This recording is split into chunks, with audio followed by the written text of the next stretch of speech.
what does an average day for meme account guys look like? Basically, the 80% of our memes are original content. It's stuff that Mike and I create, and we fight about and deliberate over very, very tirelessly every day.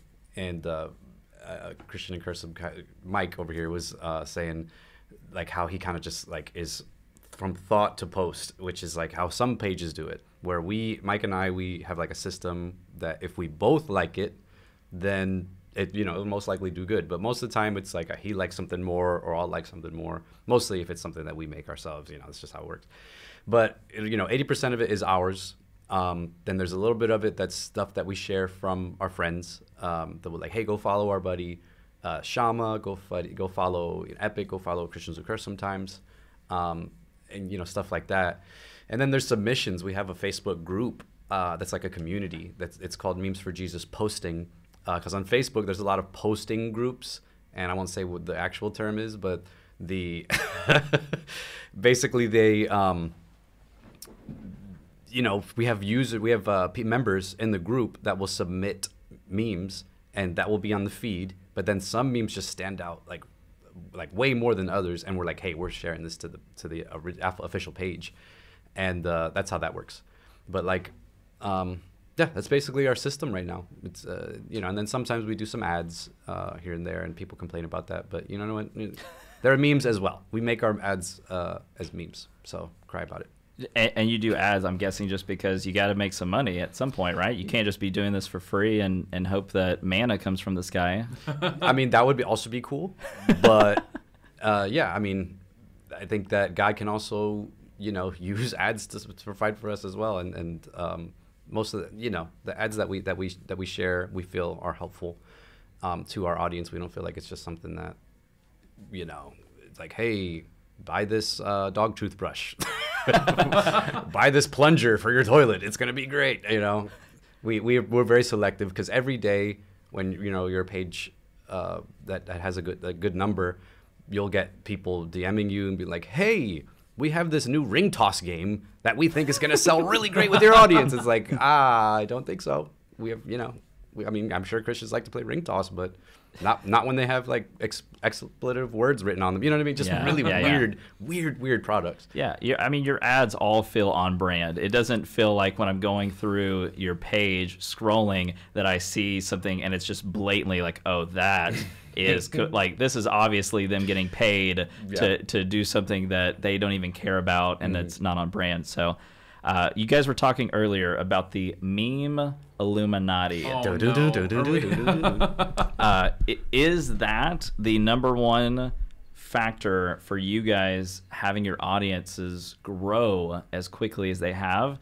Is that the only factor, or is it just one of the many factors that have helped you guys in growing your audiences? So, you guys, how long have you guys been doing this? So Mike started the page in 2012. Okay. I came on like about 4 years ago, and the page was already big on Facebook. Like I said, Mike founded Christian Memes. So it was the first one. That helps. Basically one of the first ones out there. So it was already a big page. And then before the Illuminati was constructed, there was other big pages that were around that, we all were just like, hey, well, I shouldn't say we all. There was a page called Petty Christian Memes. Shout out Petty Christian Memes. He started the meme Illuminati, and they just started adding big pages. And then we started adding other pages that we really liked.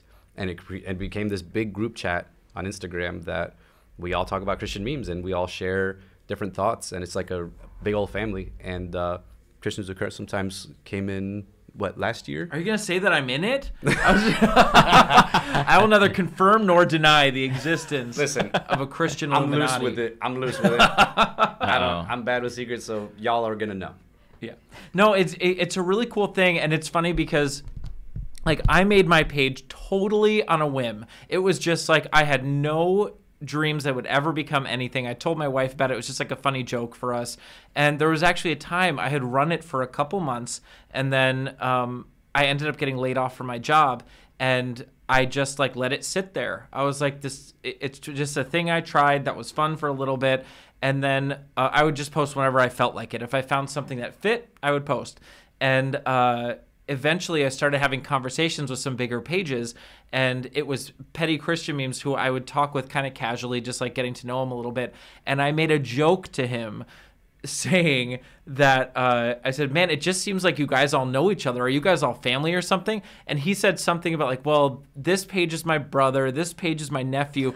And I was like shook. And I was like, wait a minute, do you guys all like have some big group chat? I'm sure I made some joke like that. And he goes like, funny you should mention. And then it went radio silent for a little while. And then before I knew it, next day, I think I got an official invite to be a part of it. And I was a smaller page at the time, probably 4,000 or 5,000 followers. And I got this weird invite that said, you come in, and they told me the whole initiation process, which I don't know that I can talk about No, that we can't talk about. That we can't talk about. But there is a weird like initiation process that I did, and it was super fun. And, you know, these guys that I didn't know a single person in that group. They were all strangers to me. But the cool thing about it is we've got all sorts of different beliefs, denominations, upbringings, all sorts of different things. Because we do what we do, we have all these cool discussions about certain topics, about things in Christian culture that a lot of times we don't agree on. But the beautiful thing is we all express our beliefs, we talk to each other, but we all have a deep respect for each other, which is a really cool thing. Because sometimes two people will just go at it, and they'll kind of be like on different sides of a debate. And you know that they're doing it with a respect for each other. And I think that's something that, you know, relates back to being married too, is, you know, a lot of times you have arguments, but arguing can go two different ways depending on how you respect each other. If you have a deep respect for your spouse or for your friend, you can fight in a really great way where you're not doubting if that person's going to hate you, if they're going to go tell somebody else what you said, you know, all these things that we overthink. If you have that deep respect, all of a sudden the argument becomes more beneficial and healthy. And I think that's what we have in this group. Like Matt and I have even talked on this trip, like we don't see eye to eye on a lot of stuff, but I don't see him any differently. I think it's cool. I want to learn from him. And I think when you take more of that into your life, it's really cool. And the Illuminati is like the perfect example of that, where I don't think there's two people in that room that couldn't like go out to dinner and you know have a good dinner together and have like deep discussions. It's a really, really cool thing. Now, you said something about an initiation process because he's in the high council of the Illuminati, so I don't know if I can talk about it, but I'm thinking like as you were talking about it, I was like, this kind of sounds like very frat boy kind of thing. I'm like thinking in my head, I wonder if there's some kind of initiation to get into this like secret society. And you confirmed, yes, there is one. It's nothing weird. It's nothing super weird. But we should say, if anybody can figure it out, they got to get some sort of prize, because there's something that we all have done publicly.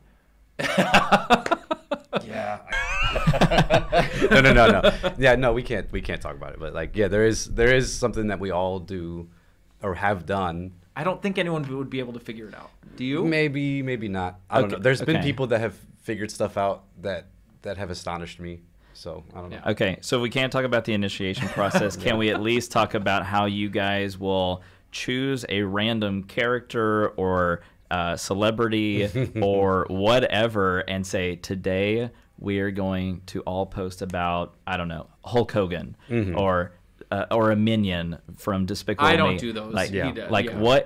what is happening there? Because I mean, there's so many people out there that are probably thinking, you know, like James was saying the other night, he saw all the memes with Hulk Hogan, and he literally went to Google and typed in what's going on? Yeah, Hulk Hogan news. Like, what's happening? Yeah, that's just something new, I guess we started doing that, you know, it's just something. So we go through phases, and this is just the newest thing that we do, where it's like, hey, let's do this on a certain day and confuse everyone. And that's kind of how we do it. Like, it's just a random vote on who's next. Like, we've done Judge Judy, Alex Jones, Hulk Hogan.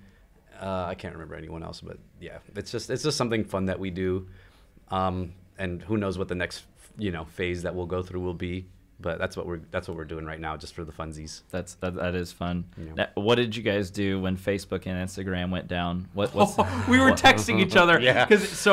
Not many people know who I am. I mean, that's why I'm wearing a mask. Like, even the people in the Illuminati, I think they only know my first name. Outside of that, they don't I'm one know of the anything few else. people. So Matt is, I think, the only person who like has my phone number and that sort of thing. So when it went down, he and I were texting back and forth, and we were like, dude, it's been long enough that this is going to be like a pop culture thing. Like, we need to be ready with stuff to go. And of course, he had like 10 ready to go. As I'm like thinking of it, he's already miles ahead of me. Nice. So it was just kind of, it's weird because when it's your brand and your job is social media, when it goes down, like, people joke about like being stressed out and all that stuff. But when it's a source of income for you and it's your job and that sort of thing, it actually causes a little bit of stress. Like, on top of doing this, I work with other social media clients where I help them with their pages. So it created a lot of like uneasiness because there was so much fake news going out there about like Facebook's gonna be down for good. And he was one of the people who sent me the fake news. Because remember, you said it and you're like, oops, actually that's fake news. But yeah, it's weird because I think people learned how often they go to their phone to check it when it's down. You learn how often and how addicted you are, that sort of thing. So it kind of led into a topic on my page where I let people discuss in the stories like how to get off that addiction, that sort of thing. Like, how do you know you love something versus being addicted to it? And we kind of talked about that difference in my Instagram stories. But he had like genius stuff ready to go, and I was just trying to like figure something out. But he's like the mastermind. Oh man. So like, one of the reasons Christians would curse sometimes is in the Illuminati is because he's able to pull value out of just about anything. And like you said, he does these crazy things in his stories where he'll get people to engage on these, you know, seemingly innocuous topics, but we'll get amazing conversations out of them. Where Mike and I, our thing is just like, you know, I made a meme that was when Facebook and Instagram are down and come back from the dead, but you serve a God who did it first. And it's just like Carlton is just like, And but yeah, it's like that's one of the purposes of the Illuminati, is just like to really illuminate pages that we feel are highly valuable and are actually Christian pages that are doing something and take their craft seriously. But yeah, that was a fun time.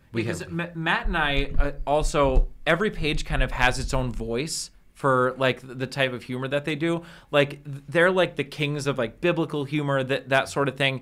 The way I view what my page more is about Christian life. Like, I don't sit and do things where like how David felt when he was thrown in the lion's den. Like, that's not what I do. I like making note of what it's like to actually be a Christian in the world.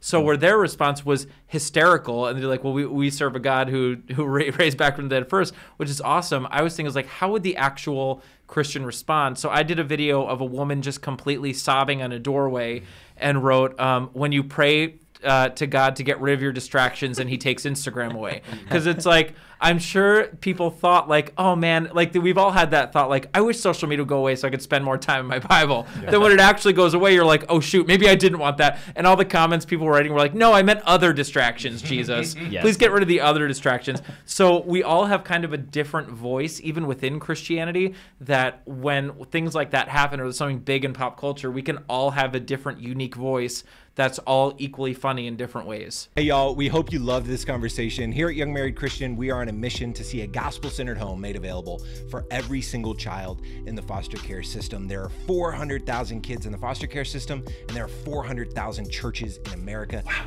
that is crazy. This is absolutely a solvable problem, and we want to be a part of it. If you want to join us in that mission, text the word freedom to 833-370-1610. 833-370-1610. 833-370-1610. I just did it. And another thing you can do that is really helpful is to smash the like button on this video. Smash it like Satan's face. Crush it like it's Lucifer's head. It really helps us a ton, so smash that like button, subscribe to this channel. That's it. Smash the like button on this video.